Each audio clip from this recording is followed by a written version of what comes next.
Now, one of the things na laging ina-overlook na isang content creator is nice audio.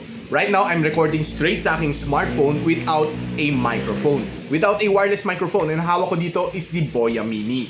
So, anong meron dito sa Boya Mini? It looks very small, very compact. Para lang siyang TWS, guys. So, tiyan, liit oh. Oh, palm size ko lang siya. Probably one of the smallest I had in years, no? By far, Kasi, guys, tinan nyo, ang liit niya. Yung kanyang receiver, ang liit oh.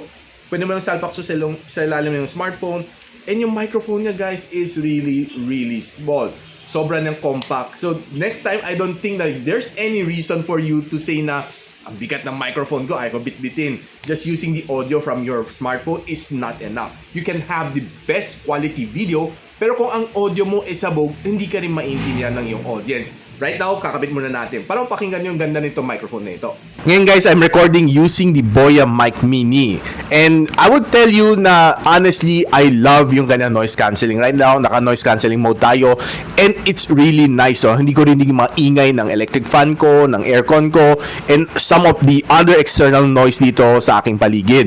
And it gives me really nice audio for my audiences. Kasi I can have one of the best video, 4K resolution, 60 FPS, but if your audio really sucks, wala rin manonood ng video mo. That's probably one of the best advice na pwede ko bigay sa inyo as a content creator. Audio and video should be nice. They both come hand in hand. You can have your average na video, but I would tell you na ang laki ng impact ng magandang audio like this one. And I would say na sobrang ng handy, no? Gustong-gusto ko tong mic na to. Bit-bit ko siya anywhere I go, just sa loob ng aking backpack lang. And ang bilis niyang bit-bitin.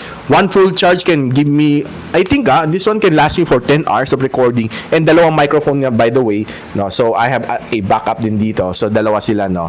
Pwede ko sabay gamitin or for interviews, or gusto ko lang just stand alone, ako lang, I have two microphone, no? Kung na-discharge yung isa, I still have another one with me. Kasi yung receiver, hindi mo lang kailangan bigyan ng kuryente yan. Kakabit mo lang sa inyong smartphone, mag-record na siya.